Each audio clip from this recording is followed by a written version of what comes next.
आज के सेशन में हम 29 अप्रैल से 5 मई तक के मोस्ट सिलेक्टेड करंट अफेयर्स करेंगे और ये सभी आपके एग्जाम पॉइंट ऑफ व्यू से मोस्ट इंपॉर्टेंट रहने वाले। तो चलिए शुरू करते हैं आज का सेशन।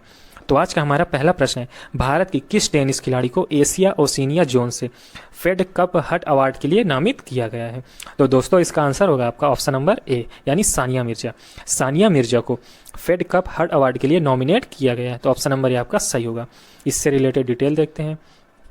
तो भारत की टेनिस खिलाड़ी सानिया मिर्जा को एशिया ओशिनिया जोन से फेड कप हट अवार्ड के लिए नॉमिनेट किया गया है और ये उपलब्धि हासिल करने वाली वे पहली भारतीय खिलाड़ी बन गई हैं। बहुत ही इंपॉर्टेंट क्वेश्चन। चलिए दोस्तों अगला प्रश्न करते हैं। अगला प्रश्न है हमारा, वेलेस्पन समूह ने अपनी महिला कर्मचारियों को समान अवसर देने के लिए किस पहल की घोषणा की है? तो बताइए। तो इसका आंसर होगा आपका ऑप्शन नंबर ए, जिन्होंने एक किया वेरी गुड, यानी वुमेन ऑफ वेलेस्पन। तो ये पहल का नाम है वुमेन ऑफ वेलेस्पन, ध्यान दीजिएगा। तो ऑप्शन नंबर ये आपका सही होगा। इससे रिलेटेड डिटेल देखते हैं। तो वुमेन ऑफ वेलेस्पन पहल का मकसद है महिला नेतृत्व को आगे बढ़ाना और इस पहल की घोषणा कब की गई थी? 28 अप्रैल 2021 को की गई थी। ये पॉइंट भी नोट कीजिएगा, कब की गई थी? 28 अप्रैल 2021 को। चलिए दोस्तों अगला प्रश्न करते हैं। प्रश्न है हमारा, सरकार ने केंद्रीय वित्त मंत्रालय में किसको वित्त सचिव नामित किया है? तो दोस्तों इसका आंसर हो जाएगा आपका ऑप्शन नंबर डी, यानी व्यय सचिव टीवी सोमनाथन। तो व्यय सचिव टीवी सोमनाथन आपके वित्त सचिव नामित किए गए, तो ऑप्शन नंबर डी आपका सही होगा। इससे रिलेटेड डिटेल देखते हैं। तो सोमनाथन आपके तमिलनाडु कैडर के 1987 बैच के IAS अधिकारी रह चुके हैं और सरकार ने केंद्रीय वित्त मंत्रालय में व्यय सचिव टीवी सोमनाथन को वित्त सचिव नामित किया है। तो यह है इसकी डिटेल। चलिए दोस्तों अगला प्रश्न करते हैं। प्रश्न है हमारा, टाइम मैगजीन की 100 सबसे प्रभावशाली कंपनियों की लिस्ट में जियो प्लेटफॉर्म्स के अलावा शिक्षा के क्षेत्र में काम करने वाली कौन सी कंपनी शामिल है? तो दोस्तों इसका आंसर हो जाएगा आपका ऑप्शन नंबर बी, यानी बायजूस। बायजूस आपकी जियो के अलावा टाइम मैगजीन की 100 सबसे प्रभावशाली कंपनियों की लिस्ट में शामिल है, तो ऑप्शन नंबर बी आपका सही होगा। इससे रिलेटेड डिटेल देखते हैं। तो ई लर्निंग स्टार्टअप बायजूस को डिसरप्टर्स कैटेगरी में टाइम मैगजीन में शामिल किया गया है। किस कैटेगरी में? डिसरप्टर्स कैटेगरी में। ये पॉइंट भी नोट कीजिएगा। चलिए दोस्तों अगला प्रश्न करते हैं। प्रश्न है हमारा, दिल्ली में केंद्र सरकार द्वारा जारी किए नए कानून अधिसूचना में कौन दिल्ली के कार्यकारी में प्रथम सलाहकार होगा? प्रथम सलाहकार नोट कीजिएगा। तो दोस्तों इसका आंसर हो जाएगा आपका ऑप्शन नंबर सी, यानी उपराज्यपाल। जिन्होंने सी किया वेरी गुड, यानी उपराज्यपाल आपका दिल्ली के कार्यकारी में प्रथम सलाहकार होगा, तो ऑप्शन नंबर आपका सी सही होगा। इससे रिलेटेड डिटेल देखते हैं। तो केंद्र सरकार द्वारा जारी अधिसूचना में उपराज्यपाल को सरकार की मंजूरी दी है। इसमें बिना उपराज्यपाल की मर्जी के बिना कार्यकारी कोई कदम नहीं उठा सकेगी। तो ये है दोस्तों इसकी डिटेल। चलिए दोस्तों अगला प्रश्न करते हैं। अगला प्रश्न है हमारा, 29 अप्रैल 2021 को निम्न में से कौन सा दिवस मनाया गया? बहुत ही अच्छा क्वेश्चन। तो इसका आंसर हो जाएगा आपका ऑप्शन नंबर ए, यानी अंतर्राष्ट्रीय नृत्य दिवस। तो अंतर्राष्ट्रीय नृत्य दिवस आपका 29 अप्रैल को मनाया गया है, तो ऑप्शन नंबर आपका ए सही होगा। इससे रिलेटेड डिटेल देखते हैं। तो अंतर्राष्ट्रीय नृत्य दिवस हर साल 29 अप्रैल को होता है। कब होता है? 29 अप्रैल को। और इसमें अंतर्राष्ट्रीय रंगमंच संस्थान की नृत्य समिति द्वारा बनाया गया है और नृत्य का एक वैश्विक उत्सव भी है। तो यह है दोस्तों इसकी डिटेल। चलिए दोस्तों अगला प्रश्न करते हैं। प्रश्न है हमारा, देश के पहले सौर मिशन में भारत का कौन सा राज्य इसरो की मदद करेगा? तो दोस्तों इसका आंसर हो जाएगा आपका ऑप्शन नंबर ए, जिन्होंने एक किया वेरी गुड, यानी उत्तराखंड राज्य। उत्तराखंड राज्य आपका भारत देश के पहले सौर मिशन पर इसरो की मदद करेगा, तो ऑप्शन नंबर ए आपका सही होगा। रिलेटेड डिटेल देखते हैं। तो भारत के पहले सौर अंतरिक्ष मिशन से प्राप्त होने वाले आंकड़ों को एक वेब इंटरफेस पर जमा करने के लिए एक कम्युनिटी सर्विस सेंटर की स्थापना की गई है, ताकि उपयोगकर्ता इन आंकड़ों को तत्काल देख सके। तो दोस्तों ये थी डिटेल। चलिए दोस्तों अगला प्रश्न करते हैं। प्रश्न है हमारा, निम्न में से किस संगठन ने हाल ही में हेलीकॉप्टर इंजन एप्लीकेशन के लिए सिंगल क्रिस्टल ब्लेड विकसित किए हैं? तो दोस्तों इसका आंसर हो जाएगा आपका ऑप्शन नंबर सी, यानी रक्षा अनुसंधान और विकास संगठन अर्थात DRDO। DRDO ने अभी हाल ही में हेलीकॉप्टर इंजन एप्लीकेशन के लिए सिंगल क्रिस्टल ब्लेड विकसित किए हैं, तो ऑप्शन नंबर सी आपका सही होगा। अगला प्रश्न है हमारा, किस अंतरिक्ष यात्री का हाल ही में निधन हो गया है जो अपोलो 11 मिशन के क्रू मेंबर थे? तो दोस्तों इसका आंसर हो जाएगा आपका ऑप्शन नंबर ए, यानी माइकल कोलिंस। माइकल कोलिंस आपके अपोलो 11 मिशन के क्रू मेंबर थे और इनका हाल ही में निधन हो गया। तो ऑप्शन नंबर ए आपका सही होगा। इससे रिलेटेड डिटेल देखते हैं। तो 90 वर्षीय माइकल कोलिंस का हाल ही में निधन हो गया है और अपोलो मिशन में ये माइकल कोलिंस आपके चंद्रमा की कक्षा में ही रुके थे, जबकि उनके सहयोगी नील आर्मस्ट्रांग और बज एल्ड्रिन चंद्रमा पर उतरे थे। तो दोस्तों ये थी डिटेल। चलिए दोस्तों अगला प्रश्न करते हैं। प्रश्न है हमारा, किस देश ने स्थायी अंतरिक्ष केंद्र के लिए मुख्य मॉड्यूल को लॉन्च किया है? तो इसका आंसर हो जाएगा आपका ऑप्शन नंबर ए, यानी चीन। चीन देश ने स्थायी अंतरिक्ष केंद्र के लिए मुख्य मॉड्यूल को लॉन्च किया है। तो ऑप्शन नंबर ए सही होगा, यानी चीन। डिटेल देखते हैं। तो चीन ने तियानहे नामक मॉड्यूल को लॉन्च किया और इस मॉड्यूल को मार्च 5B रॉकेट के माध्यम से दक्षिणी द्वीपीय प्रांत हैनान के वेनचांग प्रक्षेपण केंद्र से प्रक्षेपित किया गया। कहाँ से? हैनान के वेनचांग से। ये पॉइंट भी नोट कीजिएगा। तो यहाँ से प्रक्षेपित किया गया। अगला प्रश्न करते हैं। प्रश्न है हमारा, 30 अप्रैल को निम्नलिखित में से कौन सा दिवस मनाया गया? तो इसका आंसर होगा आपका ऑप्शन नंबर ए। कौन सा? ऑप्शन नंबर ए, यानी आयुष्मान भारत दिवस। 30 अप्रैल को आयुष्मान भारत दिवस आपका 30 अप्रैल को मनाया जाता है। तो ऑप्शन नंबर ए सही होगा। डिटेल देखते हैं।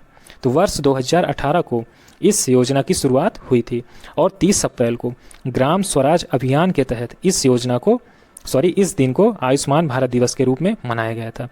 किसके तहत? ग्राम स्वराज अभियान के तहत। चलिए दोस्तों अगला प्रश्न करते हैं। प्रश्न है हमारा, डॉज कॉइन क्या है? बताइए दोस्तों, बहुत ही अच्छा क्वेश्चन। तो इसका आंसर होगा आपका ऑप्शन नंबर सी, यानी क्रिप्टो करेंसी। तो डॉज कॉइन आपकी एक तरह की क्रिप्टो करेंसी है। तो ऑप्शन नंबर सी सही होगा। इससे रिलेटेड डिटेल देखते हैं। तो डॉज कॉइन आपकी बिटकॉइन जैसी ही क्रिप्टो करेंसी है और इसे 2013 में सॉफ्टवेयर इंजीनियर बिली मार्कस और जैक्सन पाल्मर ने मजाक के तौर में शुरू किया था और ये क्रिप्टो डॉज मीम पर बेस्ड था। किसमें? डॉज मीम पर। और इसे बिटकॉइन से फास्ट और फन ऑप्शन के रूप में शुरू किया गया था। तो चलिए दोस्तों अगला प्रश्न करते हैं। प्रश्न है हमारा, किस देश ने एक सप्ताह के भीतर भारत में एक बड़ा ऑक्सीजन संयंत्र भेजने की योजना बनाई है? तो दोस्तों इसका आंसर होगा आपका ऑप्शन नंबर बी, यानी जर्मनी। जर्मनी देश ने अभी हाल ही में एक सप्ताह के भीतर भारत में एक बड़ा ऑक्सीजन संयंत्र भेजने की योजना बनाई है। तो ऑप्शन नंबर बी आपका सही होगा, जर्मनी। इससे रिलेटेड डिटेल देखते हैं। तो भारत में जर्मनी के राजदूत वाल्टर जे लिंडनर, कौन है? वाल्टर जे लिंडनर, ये पॉइंट भी नोट कीजिएगा, ने इस बारे में 28 अप्रैल 2021 को सूचित किया और आपका यह ऑक्सीजन संयंत्र काफ़ी लोगों को ऑक्सीजन प्रदान करने की क्षमता सहित संचालित होगा। तो ये थी डिटेल। अगला प्रश्न करते हैं। अगला प्रश्न है हमारा, चांडलर गुड गवर्नमेंट इंडेक्स अर्थात CGGI 2021 पर भारत की रैंकिंग क्या है? तो इसका आंसर होगा आपका ऑप्शन नंबर बी, यानी 49। चांडलर गुड गवर्नमेंट इंडेक्स में भारत की रैंकिंग आपकी 49वीं थी। तो ऑप्शन नंबर बी आपका सही होगा। इससे रिलेटेड डिटेल देखते हैं। तो विश्व स्तर पर सरकारी क्षमताओं और परिणामों के मामले में 104 देशों के बीच चांडलर गुड गवर्नमेंट इंडेक्स 2021 में भारत की 49वीं रैंक थी। तो दोस्तों इसमें कितने देश शामिल थे? 104। ये पॉइंट भी नोट कीजिएगा। और इस इंडेक्स में टॉप करने वाला देश कौन था? फिनलैंड। और आप नोटिस किए होंगे कि अक्सर यूरोपीय कंट्री का कोई देश टॉप करता है इस तरह के इंडेक्स में। तो फिनलैंड इसका आंसर होगा टॉप पर। और अगला पॉइंट है हमारा, चांडलर गुड गवर्नमेंट इंडेक्स जारी करने वाले चांडलर इंस्टीट्यूट ऑफ गवर्नेंस का मुख्यालय कहाँ है? सिंगापुर में। ये पॉइंट भी नोट कीजिएगा, इसका मुख्यालय आपका सिंगापुर में है। चलिए दोस्तों अगला प्रश्न करते हैं। प्रश्न है हमारा, विश्व बौद्धिक संपदा दिवस निम्न में से किस दिन मनाया जाता है? क्या प्रश्न है? विश्व बौद्धिक संपदा दिवस आपका कब मनाया जाता है? तो दोस्तों इसका आंसर हो जाएगा आपका ऑप्शन नंबर, बताइए कौन सा होगा? ऑप्शन नंबर ए, यानी 26 अप्रैल। तो विश्व बौद्धिक संपदा दिवस आपका प्रत्येक वर्ष 26 अप्रैल को मनाया जाता है। तो ऑप्शन नंबर ए आपका सही होगा। इससे रिलेटेड डिटेल देखते हैं। तो विश्व बौद्धिक संपदा दिवस नवाचार और रचनात्मकता को बढ़ावा देने में बौद्धिक संपदा अधिकारों जैसे पेटेंट, ट्रेडमार्क, औद्योगिक डिज़ाइन, कॉपीराइट की भूमिका के बारे में जागरूकता फैलाने के लिए मनाया जाता है। तो यह है इसका उद्देश्य। चलिए दोस्तों अगला प्रश्न करते हैं। प्रश्न है हमारा, पाकिस्तान के निम्न में से किस क्रिकेटर ने T20 क्रिकेट में सबसे तेज 2000 रन बनाने के मामले में विराट कोहली का रिकॉर्ड तोड़ दिया है? तो इसका आंसर होगा आपका ऑप्शन नंबर डी, यानी बाबर आजम। बाबर आजम ने विराट कोहली का रिकॉर्ड तोड़ दिया है। तो ऑप्शन नंबर आपका डी सही होगा। डिटेल देखते हैं। तो बाबर आजम ने अपने 2000 रन सिर्फ 52 पारियों में पूरी कर लिए हैं और विराट कोहली को पीछे छोड़ दिया है। विराट कोहली ने यह कमाल किया था 56 पारियों में, जबकि बाबर ने किया है 52 पारियों में। चलिए दोस्तों अगला प्रश्न करते हैं। अगला प्रश्न है हमारा, किस देश के पर्यटन मंत्रालय ने हाल ही में अपने बसे हुए द्वीपों पर भारतीय पर्यटकों के रुकने पर रोक लगा दी है? तो इसका आंसर होगा आपका ऑप्शन नंबर ए, यानी मालदीव। मालदीव ने अब ऐसा किया है, तो ऑप्शन नंबर ए आपका सही होगा। प्रश्न है हमारा, भारत ने तकनीक आधारित स्टार्टअप को बढ़ावा देने के लिए किस देश के साथ गठजोड़ किया है? तो दोस्तों इसका आंसर हो जाएगा आपका ऑप्शन नंबर बी, यानी सिंगापुर के साथ। तो भारत ने सिंगापुर के साथ स्टार्टअप को बढ़ावा देने के लिए गठजोड़ किया है, तो ऑप्शन नंबर बी आपका सही होगा। डिटेल देखते हैं। तो इसका मकसद है Singapore Indian chamber of commerce and industry अर्थात सिक्की की क्षमताओं का लाभ उठाने के लिए स्टार्टअप को प्रोत्साहित करना, तो यह है इसका उद्देश्य। चलिए दोस्तों अगला प्रश्न करते हैं। प्रश्न है हमारा, ऑक्सफोर्ड इकोनॉमिक्स ने वर्ष 2021 के लिए भारत की जीडीपी विकास दर को कितना कर दिया है? तो बताइए दोस्तों इसका आंसर। तो इसका आंसर होगा आपका ऑप्शन नंबर सी, यानी 10.2% कर दिया है, तो ऑप्शन नंबर सी सही होगा। ऑक्सफोर्ड इकोनॉमिक्स ने भारत का जीडीपी कितना कर दिया? 10.2%। ये सभी बहुत ही इंपॉर्टेंट क्वेश्चन है। अगला प्रश्न है हमारा, किस राज्य सरकार ने श्रेणी 1 में पहले स्थान का ई पंचायत पुरस्कार 2021 जीता है? बहुत ही अच्छा क्वेश्चन। तो दोस्तों इसका आंसर हो जाएगा आपका ऑप्शन नंबर डी, यानी उत्तर प्रदेश राज्य। उत्तर प्रदेश राज्य ने श्रेणी 1 में पहले स्थान पर ई पंचायत पुरस्कार जीता है, तो ऑप्शन नंबर डी आपका सही होगा, उत्तर प्रदेश। चलिए अगला प्रश्न करते हैं। अगला प्रश्न हमारा, किस अभिनेता ने सर्वश्रेष्ठ अभिनेता का ऑस्कर अवार्ड जीता है? तो इसका आंसर हो जाएगा आपका ऑप्शन नंबर ए, जिन्होंने ए किया वेरी गुड, यानी एंथोनी हॉपकिंस। एंथोनी हॉपकिंस को आपका बेस्ट अभिनेता का अवार्ड मिला है। कौन सा? ऑस्कर अवार्ड, तो ऑप्शन नंबर ए आपका सही होगा। अगला प्रश्न है हमारा, अंतर्राष्ट्रीय जैज दिवस कब मनाया जाता है? तो दोस्तों इसका आंसर हो जाएगा आपका ऑप्शन नंबर बी, यानी प्रत्येक वर्ष 30 अप्रैल को अंतर्राष्ट्रीय जैज दिवस मनाया जाता है, तो ऑप्शन नंबर बी सही होगा, 30 अप्रैल। डिटेल देखते हैं इससे रिलेटेड। तो इसका उद्देश्य संसार के सभी कोनों में लोगों को एकजुट करने में जैज के महत्व और इसकी कूटनीतिक भूमिका को उजागर करने के लिए हर साल 30 अप्रैल को अंतर्राष्ट्रीय जैज दिवस मनाया जाता है। कब? 30 अप्रैल को। चलिए दोस्तों अगला प्रश्न करते हैं। प्रश्न है हमारा, आयुष्मान भारत दिवस कब मनाया जाता है? तो दोस्तों इसका आंसर हो जाएगा आपका ऑप्शन नंबर सी, यानी 30 अप्रैल, यानी जब आपका अंतर्राष्ट्रीय जैज दिवस मनाया जाता है तभी आपका आयुष्मान भारत दिवस मनाया जाता है, यानी 30 अप्रैल को, तो ऑप्शन नंबर सी आपका सही होगा। डिटेल देखते हैं। तो इस योजना को अप्रैल 2018 में प्रधानमंत्री नरेंद्र मोदी द्वारा शुरू किया गया था। कब? 2018 में। और इसने 2022 तक 1.5 lakh health and wellness centre का लक्ष्य किया है। किसके?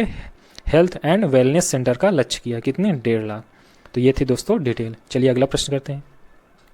अंतर्राष्ट्रीय श्रम दिवस अर्थात इसे मई दिवस के नाम से भी जाना जाता है, हर साल कब मनाया जाता है? तो दोस्तों इसका आंसर होगा आपका ऑप्शन नंबर, बताइए, ऑप्शन नंबर बी, यानी प्रत्येक वर्ष 1 मई को मनाया जाता है। क्या मनाया जाता है? अंतर्राष्ट्रीय श्रम दिवस, जिसे मई दिवस के नाम से भी जानते हैं, तो ऑप्शन नंबर बी सही होगा। इससे रिलेटेड डिटेल देखते हैं। तो सन 1889 में इंटरनेशनल सोशलिस्ट कॉन्फ्रेंस ने घोषणा की कि हेमार्केट संबंध के स्मरण में 1 मई को श्रम बल के लिए एक अंतर्राष्ट्रीय अवकाश होगा, जिसे अब अंतर्राष्ट्रीय श्रमिक दिवस के रूप में जाना जाता है। यह दिन मजदूर वर्ग के संघर्ष, समर्पण और प्रतिबद्धता का जश्न मनाता है और कई देशों में वार्षिक सार्वजनिक अवकाश भी होता है। तो दोस्तों ये थी डिटेल। चलिए अगला प्रश्न करते हैं। प्रश्न है हमारा, किस सरकार ने कोरोना वॉरियर्स नामक योजना शुरू की है? बहुत ही अच्छा क्वेश्चन। तो इसका आंसर हो जाएगा आपका ऑप्शन नंबर, बताइए, ए, यानी मध्य प्रदेश राज्य। मध्य प्रदेश राज्य ने अभी हाल ही में कोरोना वॉरियर्स नामक योजना शुरू की है, तो ऑप्शन नंबर ए सही होगा। इसमें क्या होता है तो देखिए इसकी डिटेल। तो इस योजना के तहत सरकार उन स्वास्थ्य कर्मियों के परिवारों की जिम्मेदारी लेगा जिनकी मृत्यु कोरोना ड्यूटी पर हुई है, तो ये है इसका उद्देश्य। और प्रभावित परिवार को सरकार से 50 लाख रुपए की वित्तीय सहायता मिलेगी, तो ये है इस स्कीम का उद्देश्य। चलिए दोस्तों अगला प्रश्न करते हैं।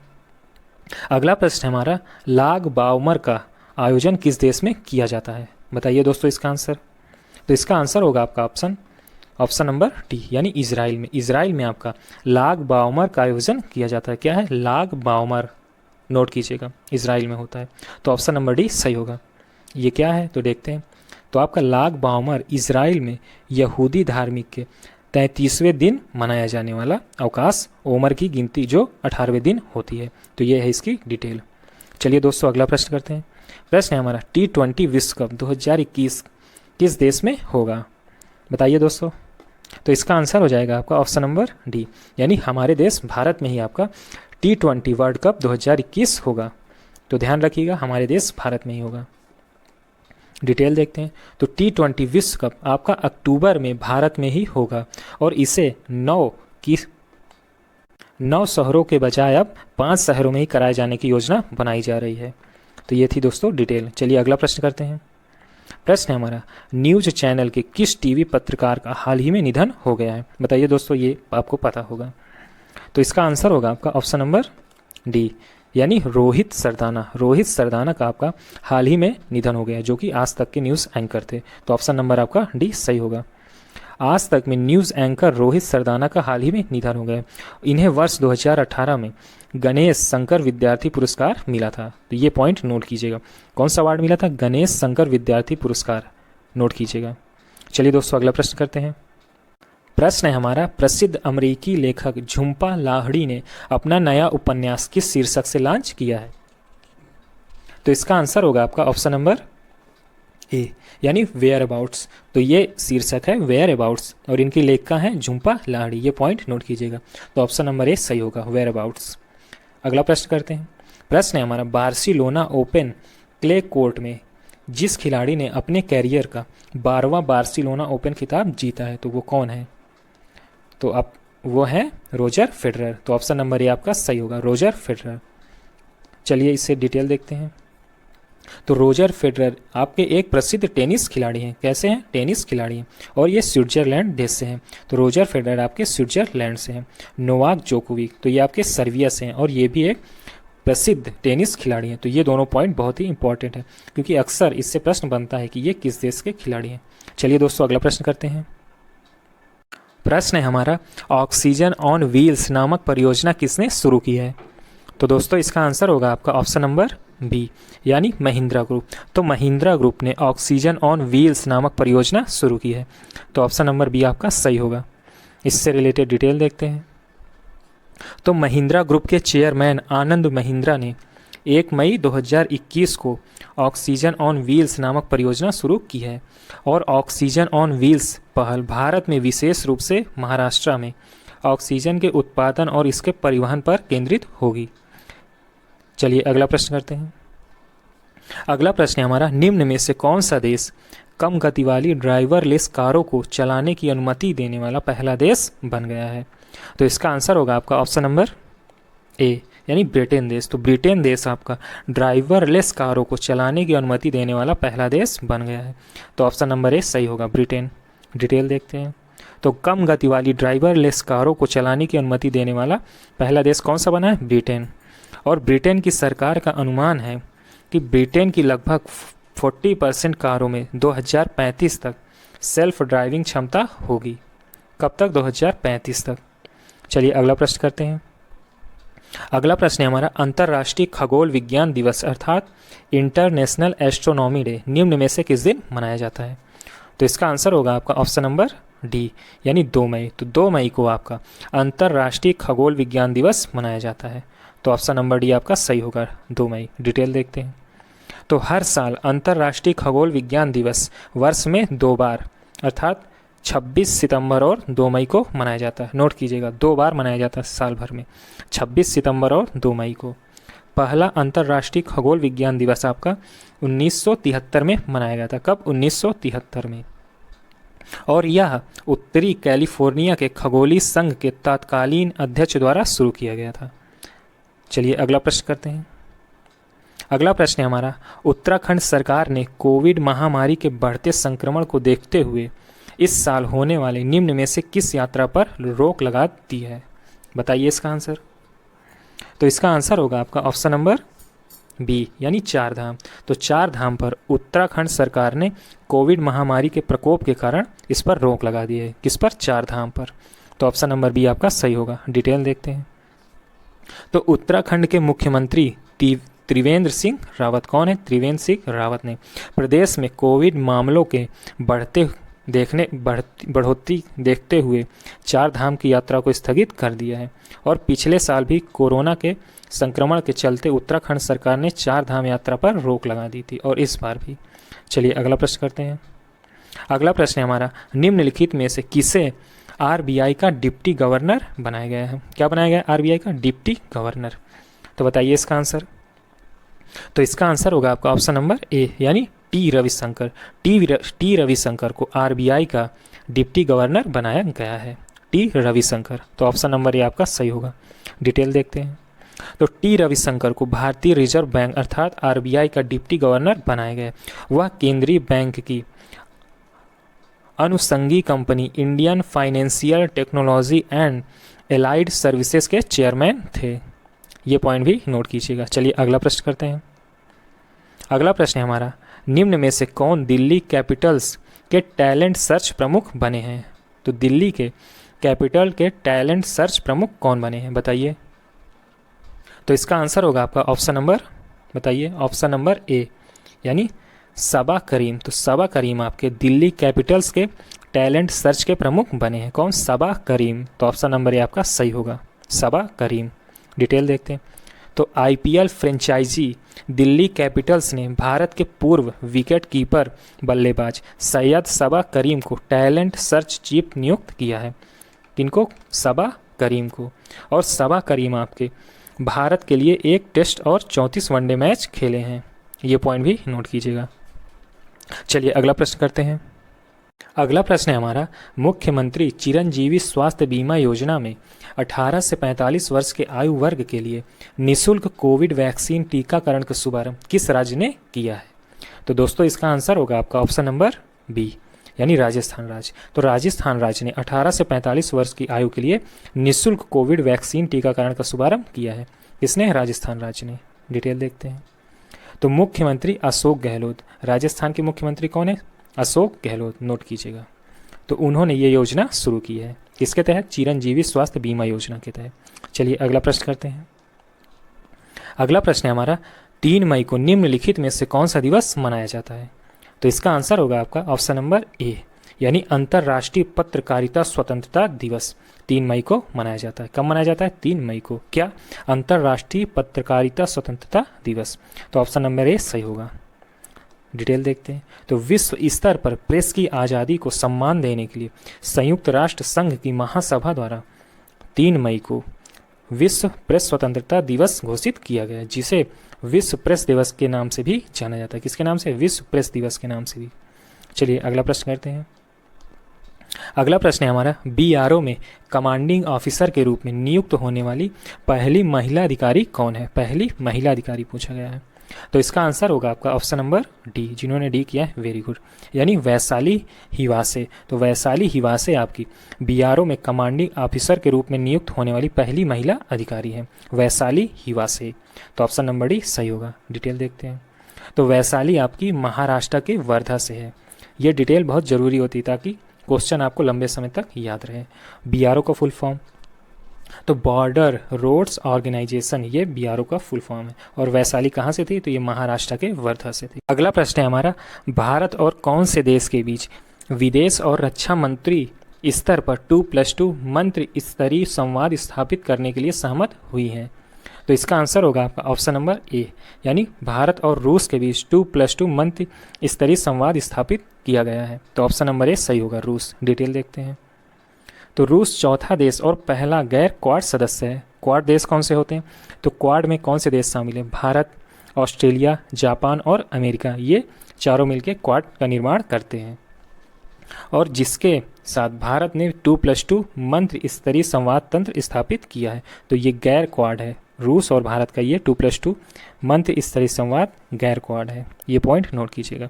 चलिए अगला प्रश्न करते हैं। अगला प्रश्न हमारा, गुरु तेज बहादुर की 400वीं जयंती देश भर में कब मनाई गई है?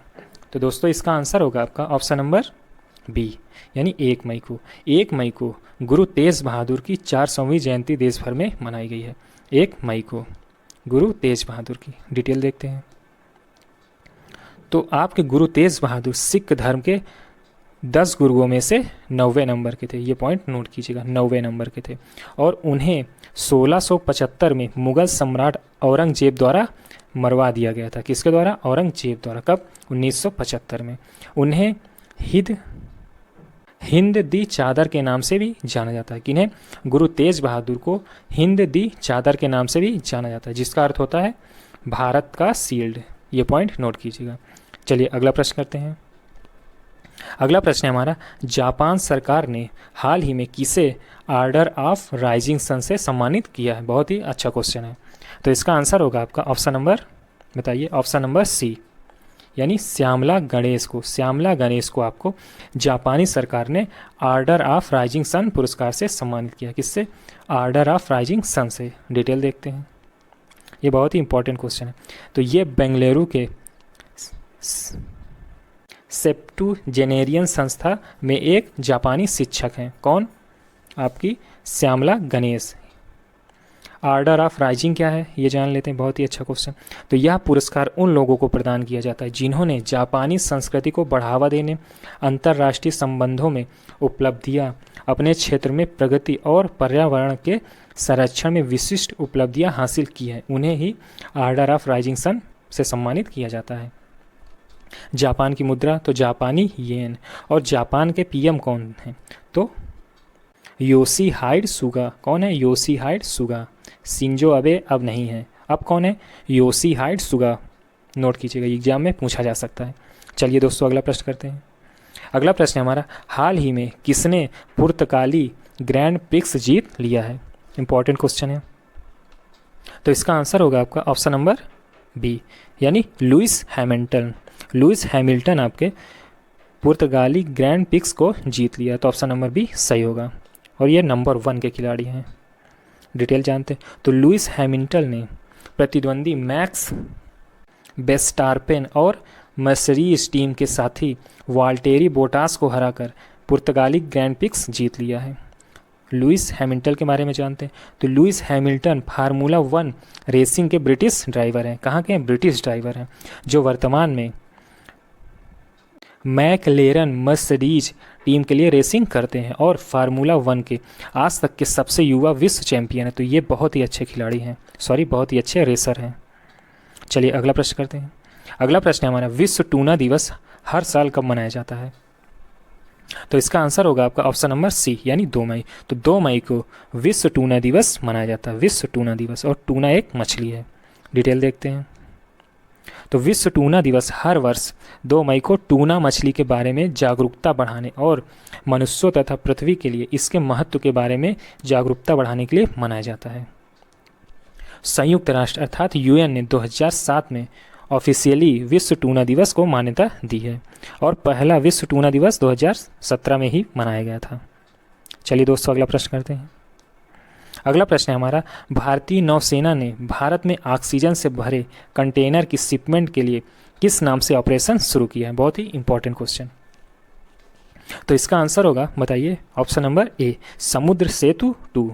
तो ऑप्शन नंबर ए सही होगा। समुद्र सेतु 2 के नाम से भारतीय नौसेना ने ऑक्सीजन से भरे कंटेनर की शिपमेंट के लिए ऑपरेशन शुरू किया। समुद्र सेतु 2।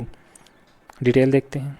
तो INS कोलकाता और INS तलवार इस ऑपरेशन में शामिल हैं। ये पॉइंट भी नोट कीजिएगा। ये 40 मीट्रिक टन तरल ऑक्सीजन मुंबई ले जा रहे हैं। 40 मीट्रिक टन। भारतीय नौसेना ने वंदे भारत मिशन के तहत विभिन्न देशों से भारतीय नागरिकों को लाने के लिए ऑपरेशन समुद्र सेतु 1 शुरू किया था। तो ये है समुद्र सेतु 1 और ऊपर जो क्वेश्चन था वो समुद्र सेतु 2 था। तो दोनों पॉइंट नोट कीजिएगा। चलिए दोस्तों अगला प्रश्न करते हैं। हमारा अगला प्रश्न है, हाल ही में किस राज्य ने हर घर जल वाला राज्य बनाने के लिए वार्षिक कार्य योजना प्रारंभ की है? तो दोस्तों इसका आंसर होगा आपका ऑप्शन नंबर डी। अगर आपने डी किया है तो वेरी गुड, यानी हिमाचल प्रदेश। हिमाचल प्रदेश ने हर घर जल वाला राज्य बनाने के लिए वार्षिक कार्य योजना शुरू की है। तो योजना का नाम है हर घर जल। किसने शुरू की है? हिमाचल प्रदेश ने। तो ऑप्शन नंबर डी आपका सही होगा। डिटेल देखते हैं। तो हिमाचल प्रदेश के जल शक्ति मंत्रालय की राष्ट्रीय समिति ने हाल ही में हर घर जल योजना वाला राज्य बनाने के लिए वार्षिक कार्य योजना प्रस्तुत की है, जिसके तहत जुलाई 2022 तक हिमाचल प्रदेश हर घर जल वाला राज्य बन जाएगा। कब तक? 2022 तक। चलिए दोस्तों अगला प्रश्न करते हैं। हमारा अगला प्रश्न है, निम्न में से किस लोकतांत्रिक गणराज्य ने हाल ही में इबोला वायरस के प्रकोप को समाप्त करने की घोषणा की है? तो दोस्तों इसका आंसर होगा आपका ऑप्शन नंबर ए, यानी कांगो देश। तो कांगो देश ने अभी हाल ही में इबोला वायरस के प्रकोप को समाप्त करने की घोषणा की है। इबोला वायरस दोस्तों, ना कि कोरोना वायरस। तो ऑप्शन होगा आपका कांगो। और कांगो एक अफ्रीकी देश है और ये अफ्रीका का तीसरा सबसे बड़ा देश है। कांगो की राजधानी बताइए। तो कांगो की राजधानी होती है किसानसा। क्या होती है दोस्तों? किसानसा। ये पॉइंट भी नोट कीजिएगा। और कांगो की मुद्रा होती है कांगो फ्रैंक। क्या होती है? Congo Frank. ये तीनों पॉइंट नोट कीजिएगा। चलिए दोस्तों इससे डिटेल देखते हैं।